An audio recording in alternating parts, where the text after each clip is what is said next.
Good morning and welcome to the Daily Signal. I'm your host, Remo, and it's Wednesday, June 11th, 2025.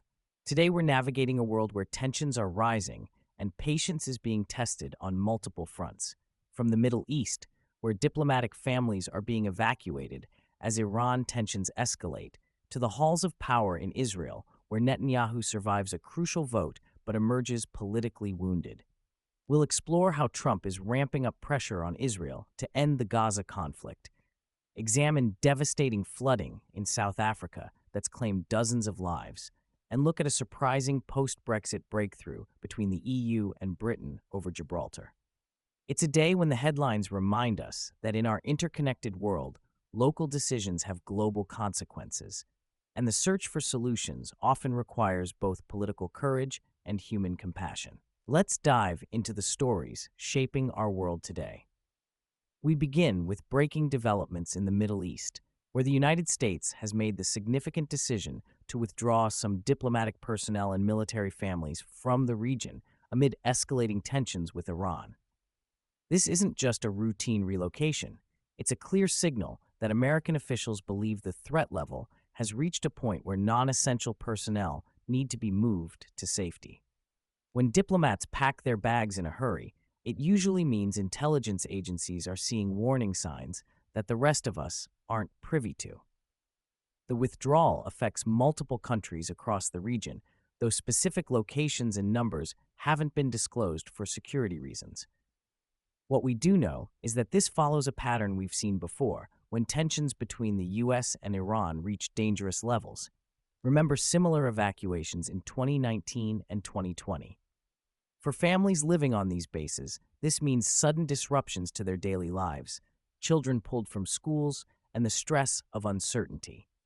But for regional analysts, it's a barometer of just how seriously the Pentagon and State Department are taking current intelligence about potential Iranian actions.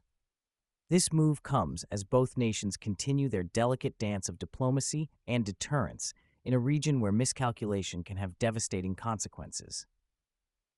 Staying in the Middle East, Israeli Prime Minister Benjamin Netanyahu has survived a crucial parliamentary vote that could have dissolved the government, but the victory comes at a steep political cost.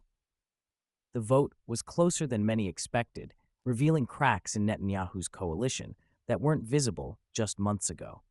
When a leader survives by the skin of their teeth, it often signals the beginning of the end, rather than a renewal of strength. This political drama isn't happening in a vacuum. It's unfolding as Israel faces intense international pressure over its conduct in Gaza, with allies growing increasingly frustrated with the humanitarian crisis. Netanyahu's weakened position makes it harder for him to make the kind of bold decisions that might end the conflict, creating what diplomats call a leadership paradox. The irony here is striking. At a moment when strong, decisive leadership could potentially break the cycle of violence and suffering in Gaza, internal political weakness may actually prolong the very crisis that's undermining Netanyahu's position in the first place.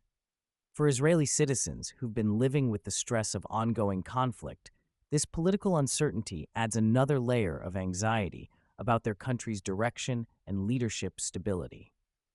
Speaking of pressure on Israeli leadership, we're learning that former President Donald Trump has directly told Netanyahu to end the Gaza war and stop Iran threats, according to sources familiar with their recent conversations.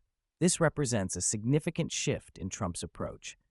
While he's historically been one of Israel's strongest supporters in American politics, sources say he's now privately pushing for rapid de-escalation on multiple fronts. When your most reliable ally starts demanding change, that's political pressure you can't ignore. The timing is fascinating. Trump's intervention comes as the current U.S. administration is also ramping up pressure on Israel, creating what diplomats describe as rare bipartisan consensus on the need for change in Israeli policy. What's particularly interesting is that Trump's message reportedly focuses on both ending the Gaza conflict and reducing tensions with Iran, suggesting he sees these two issues as interconnected in ways that could reshape Middle Eastern dynamics. For Trump, this position might also be motivated by domestic political calculations as he looks toward future elections, recognizing that American voters are increasingly weary of prolonged overseas conflicts and their humanitarian costs. This development signals that Israel may be facing its most challenging period of U.S. pressure in decades, with both current and potential future American leaders pushing for significant policy changes. The human cost of the ongoing Gaza conflict became devastatingly clear yesterday when Israeli forces killed at least 60 Palestinians who were reportedly seeking food, according to local health officials. These weren't combatants engaged in warfare. These were desperate people trying to find basic necessities to survive. The incident highlights how the search for food has become dangerous in a territory where normal supply chains have completely collapsed. The deaths occurred as Palestinians were reportedly attempting to reach a food distribution point, underlining the impossible choices facing Gaza's civilian population. Risk starvation by staying home, or risk violence by venturing out for supplies. International aid organizations have been warning for months that the humanitarian situation in Gaza has reached catastrophic levels. When people are killed while simply trying to eat, it represents a failure of the basic protections that international law is supposed to provide to civilians in conflict zones. These 60 deaths aren't just numbers. They represent families destroyed, children orphaned, and a community pushed even deeper into trauma and desperation. The incident is likely to intensify international pressure on Israel to change its military tactics and allow more humanitarian aid to reach Gaza's civilian population safely. Shifting to South Africa, where devastating floods have claimed at least 49 lives, with officials warning the death toll is expected to rise as rescue operations continue. The flooding has swept through multiple provinces, destroying homes, washing away roads, and cutting off entire communities from emergency services. Climate scientists have been warning that extreme weather events like this are becoming more frequent and more severe across Africa. What makes this tragedy particularly heartbreaking is that many of the victims lived in informal settlements where infrastructure simply couldn't withstand the force of the floodwaters. It's another reminder that climate change doesn't affect everyone equally. The world's poorest communities often bear the heaviest burden. Rescue teams are working around the clock, but accessing remote areas remains challenging as bridges and roads have been damaged or destroyed. For survivors, the immediate concerns are clean water, shelter, and preventing disease outbreaks that often follow flooding disasters. In more positive news, the European Union and Britain have sealed a post-Brexit deal that will ease border flows with Gibraltar, marking a rare bright spot in otherwise difficult EU-UK relations.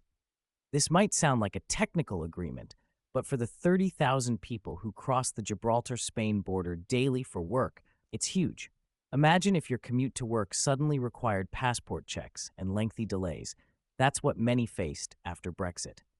The deal essentially allows Gibraltar to join Europe's passport-free Schengen zone, even though it remains British territory.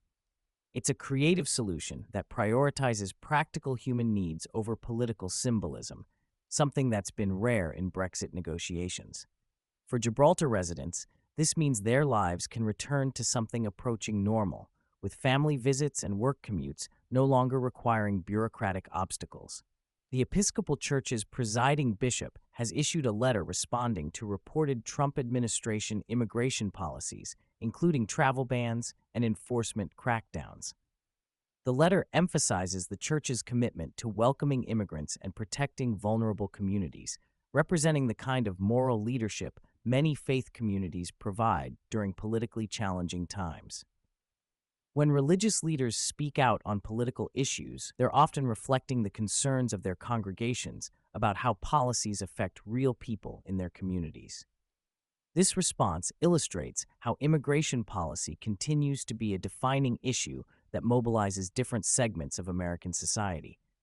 2 Gaza boat activists are being held in solitary confinement by Israeli authorities, according to an NGO report that's raising concerns about the treatment of humanitarian workers. The activists were reportedly part of efforts to bring aid supplies to Gaza by sea, highlighting the dangerous conditions facing those trying to provide humanitarian assistance in the conflict zone.